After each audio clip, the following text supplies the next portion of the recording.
Assalamualaikum warahmatullahi wabarakatuh. Selamat malam. Izin memperkenalkan diri Taruni Muda Damar Jati Dewi dari Prodi TMP 2B NIT 2230302. Izin untuk menjelaskan mengenai mata kuliah Teknik Pengaturan. Jadi, suatu sistem pengaturan adalah hubungan timbal balik antara komponen yang membentuk suatu konfigurasi sistem yang memberikan suatu hasil yang dikehendaki. Hasil ini dinamakan respon sistem termaksud. Dasar untuk menganalisis suatu sistem adalah landasan yang diberikan oleh teori sistem linier, yang menganggap adanya hubungan linier antara sebab dan akibat suatu sistem. Sistem kontrol adalah proses pengaturan atau pengendalian terhadap satu atau beberapa besaran sehingga berada pada suatu harga atau dalam suatu rangkuman harga tertentu. Dalam istilah lain disebut juga teknik pengaturan, sistem pengendalian, atau sistem pengontrolan. Tujuan utama dari suatu sistem pengaturan adalah untuk mendapatkan optimisasi di mana hal ini dapat diperoleh berdasarkan fungsi daripada fungsi pengaturan itu sendiri.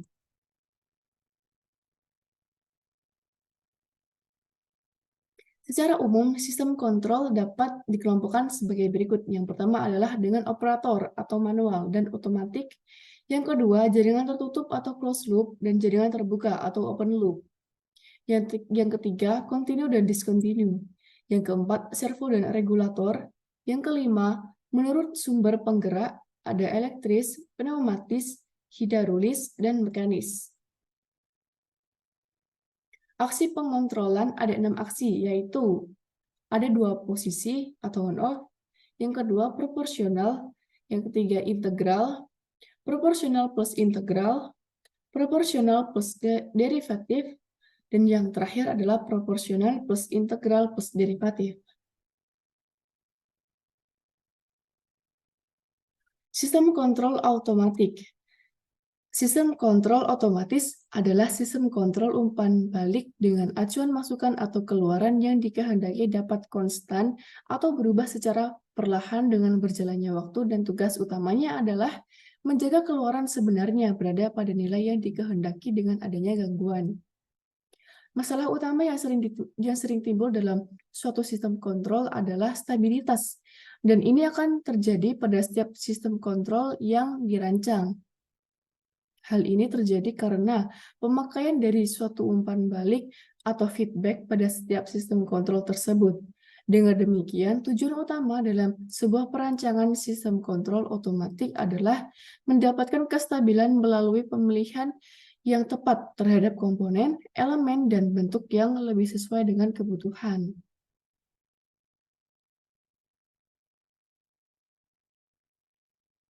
Contoh ilustrasi sistem kendali. Sistem pengontrolan kecepatan. Prinsip dasar dari Governor Watt untuk mesin dilukiskan dengan diagram skematik seperti pada gambar 1.3. Besarnya laju aliran bahan bakar yang masuk ke silinder mesin diatur sesuai dengan selisih antara kecepatan mesin yang diinginkan dan kecepatan mesin yang sebenarnya. Uraian dari aksi pengontrolan dapat dinyatakan sebagai berikut. Kecepatan gubernur disetel sesuai dengan kecepatan yang diinginkan dan tidak terdapat tekanan minyak yang masuk dalam sisi silinder. Jika kecepatan yang sebenarnya turun di bawah harga yang diinginkan, maka gaya sentrifugal gubernur kecepatan mengecil, menyebabkan katup pengontrol bergerak ke bawah, mencatu bahan bakar yang lebih banyak sehingga kecepatan menuju sampai dicapai harga yang diinginkan. Sebaliknya, jika kecepatan mesin melebihi nilai yang diinginkan, maka gaya sentrifugal dan gubernur kecepatan membesar menyebabkan katup pengontrol bergerak ke atas.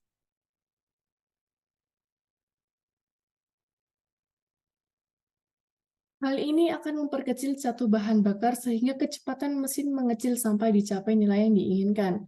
Pada sistem kontrol kecepatan ini, sistem yang dikontrol adalah mesin dan variabel yang dikontrol adalah kecepatan dari mesin tersebut. Perbedaan antara kecepatan yang dikehendaki dan kecepatan sebenarnya adalah sinyal dan kesalahan. Sinyal kontrol yang akan diterapkan ke mesin adalah sinyal aktuasi. Masukan eksternal yang akan mengganggu variabel yang dikontrol adalah gangguan. Perubahan beban yang tidak diharapkan adalah dikelompokkan sebagai gangguan.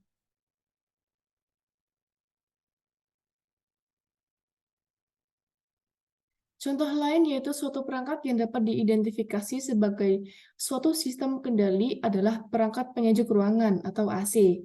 Luaran yang diharapkan akan dihasilkan adalah suhu ruangan yang sejuk. Perangkat AC ini akan menyala bila suhu ruangan memanas dan akan padam jika sudah cukup sejuk. Pengguna cukup mengatur set point suhu ruangan yang diinginkan pada bagian pengendali. Ada juga yang berupa remote control seperti pada pesawat televisi. Kemudian suatu sistem kendali yang disebut termostat akan mengatur nyala dan padamnya pendingin ruangan secara otomatis.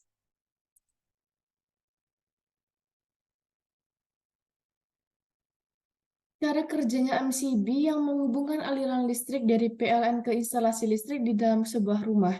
Jika pada MCB ini yang diasumsi dari jenis logam diberi beban arus yang berlebih, maka saklar penghubungnya akan turun ke bawah, yang berarti hubungan arus dari PLN ke rumah tersebut akan terputus. Akibatnya lampu dan peralatan elektronik lainnya akan padam. Sebuah MCB bekerja atas dasar banyaknya panas yang dialirkan ke dalamnya sebagai akibat dari listrik yang dialirkannya.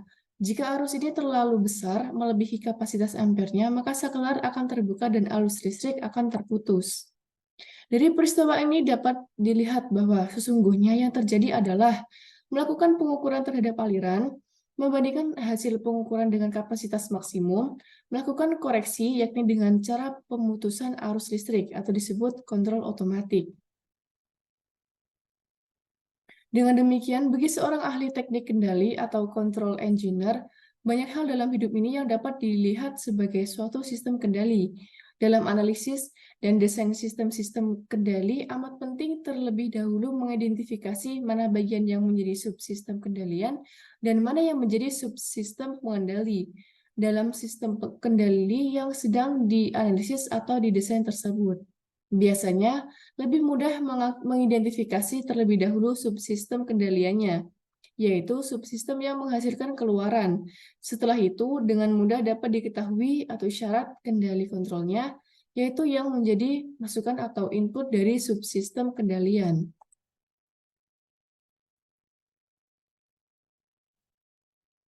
Isyarat kendali ini dihasilkan dari bagian atau subsistem pengendali berdasarkan masukan acuan dan umpan balik sedemikian rupa sehingga jika diberikan pada bagian kendalian akan dihasilkan luaran yang diharapkan.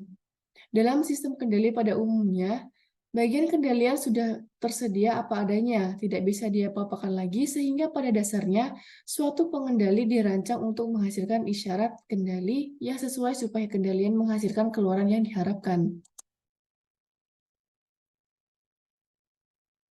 Pada dunia teknik dewasa ini, maka penggunaan teknik pengaturan MAC ditemukan pada pesawat terbang, pesawat ruang angkasa, sistem peluru kendali, pembangkit listrik tenaga uap. Sedangkan pada industri-industri, maka penggunaan teknik pengaturan ini diperlukan dalam operasi pengontrolan. Yang pertama adalah tekanan, temperatur, kelembaman, dan viskositas. Oleh karena itu, dapat disimpulkan bahwa tujuan penggunaan teknik pengaturan adalah memberikan kemudahan dalam mendapatkan performansi dari sistem dinamik, mempertinggi kualitas dan menurunkan biaya produksi, mempertinggi laju produksi, meniadakan pekerjaan-pekerjaan rutin yang sering sangat membosankan. Berikut ini adalah nama-nama orang yang merupakan pelopor dalam bidang teknik pengaturan. Yang pertama adalah James Watt, menemukan kontrol otomatik governor sentrifugal pada kecepatan mesin uap. Yang kedua ada Minorska, menemukan kontrol otomatik untuk kemudi kapal. Yang ketiga ada Nyquist, mengembangkan suatu prosedur yang relatif sederhana untuk menentukan kestabilan sistem loop tertutup pada basis respon loop terbuka terhadap masukan aliran tune-up atau steady state sinusoidal. Yang keempat ada Hazen, memperkenalkan istilah servomekanisme untuk sistem kontrol posisi. membahas desain sistem servomekanisme relay yang mampu mengikuti dengan baik masukan yang berubah-ubah.